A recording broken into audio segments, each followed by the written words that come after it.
Bago ko po ibahagi sa inyo yung gusto kong i-share sa inyo sa video na ito, naalala niyo po ba ito? Ayan po, yung pagiging rude, no, or arrogant ni Ted Boy Locsin kay Atty. Lenny noong. So, ayan, basahin niyo po yung title. So, talaga po marami nag-call out kay Ted Boy Locsin dyan, ano, at I think nag-sorry siya kay Atty. Lenny, no? Pero, I'm not sure. Pero, nonetheless, yan, naging arrogant po siya at rude siya kay Atty. Lenny. Na may valid reason naman si Atty. Lenny kung bakit niya nasabi yung nasabi niya, pero ayun po yung naging response ni Ted Boy Locsin. Ang latest kay Ted Boy Locsin, dahil nga po ito hindi maingat sa kanyang mga sinasabi sa social media, no? Ito po ang pinaka-latest sa kanya. May mga tao at grupo na gusto siyang ipa-disbar, gusto siyang patanggalan ng lisensya bilang abogado dahil dun sa kanyang naging tweet about Palestinian children. So, ewan ko, no? Pero yung nakikita natin na yung mga taong naging rude at naging arrogant kay Atty. Lenny na talagang nambastos sa kanya, ay may nangyayaring ganyan, ano? Hindi ko naman sinasabi na Carmen Martin yan, ano? Pero kasi sila rin naman ang may kasalanan kung bakit sila nasasampahan ng mga ganyang complain, no? So, kagaya na lamang nung nangyari kay Larry Gadon, ano po? Ang nangyayari kasi habang si Atty. Lenny ay nag-enjoy sa kanyang private life at patuloy na tumutulong sa mga Pilipino via Angat Buhay, ito pong mga taong ito na alam natin na nagsalita ng hindi maganda, naging arrogant, naging rude kay Atty. Lenny, ayan po yung kinakahinat na nila, no? So, kitang-kita natin ang pagkakaiba.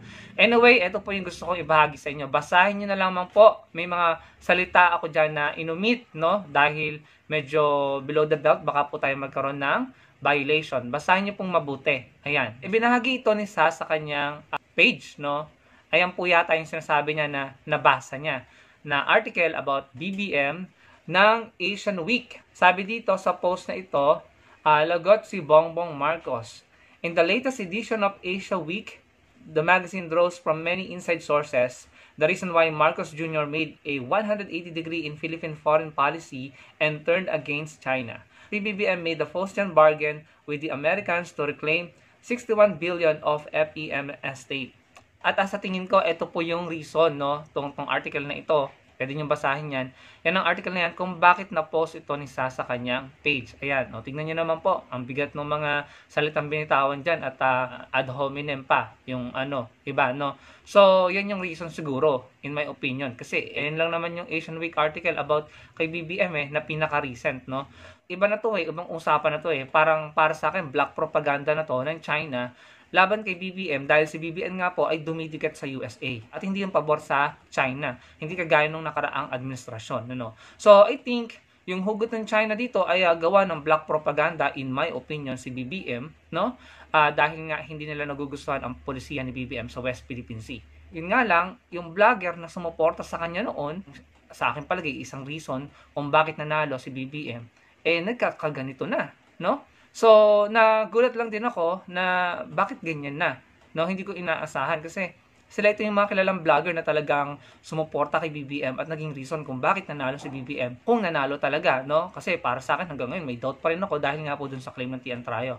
Pero eto na siya na yung pangulo at eto yung propaganda. Para sa akin, propaganda to ng China.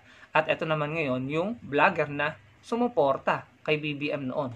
Ayan na yung mga kinukudahan niya ngayon. At marami siyang kinukudaha, ibabahagi ko sa inyo. Ito.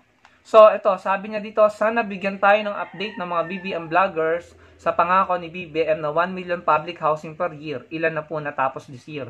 Di ba BBM vlogger din siya? Hindi na ba siya BBM vlogger ngayon? Ito pa, sabi, overheard, sana po raw bago makigera si BBM maging 20 per kilo po muna ang bigas. Then go ahead. So, hindi ko alam kung nang-aasar ba siya or nagpapaka-sarcastic ba siya dito, no? Pero, dati siyang supporter Bakit siya ngayon ay ganyan na? Kaya ako, naniniwala talaga ako na hindi sila sincere doon sa sinasabi nilang unity, no? Kasi sila mismo ngayon ang bumabatikos doon sa sinuportahan nila. Nagkaisa sila para iluklok ang mga politiko na gusto nila. Hindi sila nagkaisa para sa bansa. Yun po ang aking opinion dyan.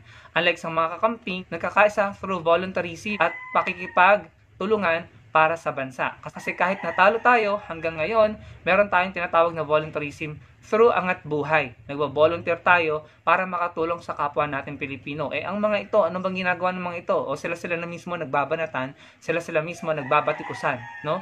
Sila mismo na sumuporta, ay sila rin mismo ngayon ang dismayado at kaya ganyan na po ang mga kuda nila.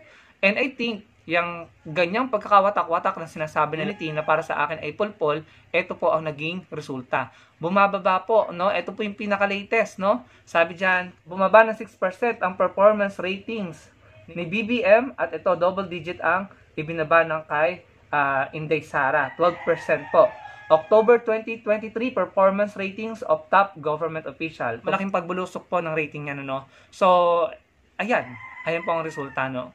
Anyway, ganyan na po, labo-labo na sila, watak-watak, at sila na mismo ang bumabatikos dahil siguro dismayado sila or disappointed. Sa atin namang mga kakamping kay Atty. Lenny, sa Atty. Lenny nakaka-receive ng awards sa ibang bansa, no? So, ibig sabihin, nare-recognize na acknowledge yung galing at leadership ng Atty. Lenny. At tayo mga kakamping patuloy sa volunteerism at totoong pagkakaisa para sa bansa. Kasi tayo yung nagtutulungan para sa kapwa natin Pilipino. So yun lamang gusto kong ibahagi sa inyo. Marami pong salamat sa inyong panonood. Please like the video, comment down below ano pong masasabi nyo. At magkita-kita po tayo sa susunod kong video. Salamat po.